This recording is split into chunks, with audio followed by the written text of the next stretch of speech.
Tai dabar šią pamoką mes kalbėsime apie teiginius. Tai kaip mes pasakome dalykus, pateikiame faktus. Tai pirmoje vietoje dažniausiai mes turime mūsų subjektą, tai yra kas. Tai yra mūsų sakinio pamatas, pati pirmoji vieta. Tai dažniausiai turime kas, jo, aš, elle ir du, arba tu, arba galime dar įdėti kokį nors vardą ar kitą įvardį. Tačiau mūsų šiandienos pamoka, vis linksta link veiksmažodžio. Tai reiškia, kad veiksmažodis dabar mums yra svarbiausias. O švedų kalboje, ne veltui pavadinau pamoką veiksmažodis karalius, nes taip iš tikrųjų ir yra. Mes sakinį dėliojame pagal veiksmažodį. Tai reiškia, mūsų veiksmažodis, jis būna teiginiuose visuomet antroje vietoje. Jeigu mes turėjome pirmoje vietoje jo, antroje vietoje turėsime veiksmažodį. Šiuo atveju protar, sinonimas žodžiui toler, kalbėti, kalbu. Jo protar svenska. Aš kalbu švedų kalba, švediškai. Tačiau mes kartais sakome neiginius. Lietuvių kalboje mes turime, neiginį ne, kurį mes pridedame prie veiksmažodžio.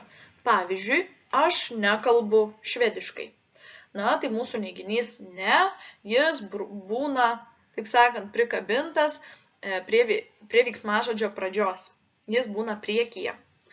O švedų kalboje yra atvirkščiai. Jo pro.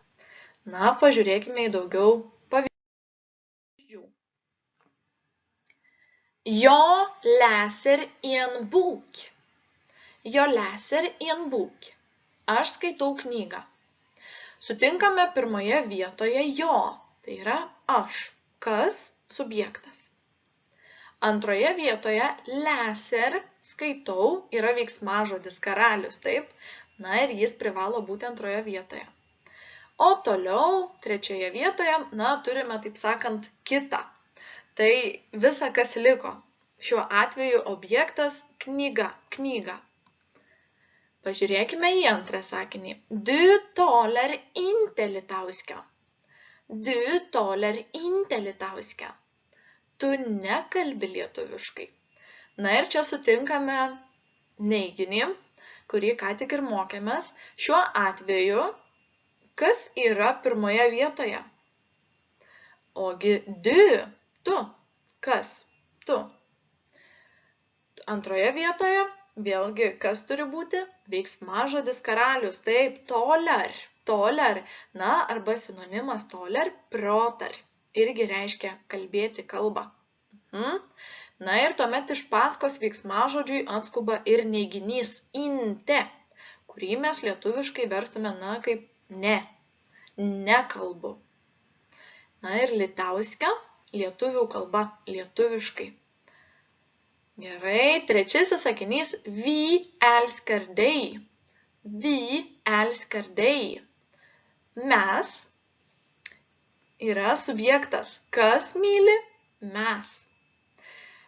Antroji vieta vėlgi atitinka veiksmažodžiai älskar, myli. Ir trečioje vietoje dei, tave. Objektas tai yra visa kita, kas liko. Mums dabar svarbiausia yra, kombinacija subjekto ir veiksmažodžio. Kas ir ką veikia, taip? Mes mylime, tu nekalbi, aš skaitau. Pratar inte svenska. Aš nekalbu švediškai. Aš nekalbu. Tai mums šis žodelis inte nurodo neiginį. Reiškia, aš nekalbu. Lygiai taip pat galima sakyti, jag kommer inte från Sverige. Aš nesu iš Švedijos. Mūsų šis žodelis inte, jis eina iškart po veiksmažodžio. Lietuvių kalboje turime čia priekyje neiginį, o švedų kalboje po veiksmažodžio.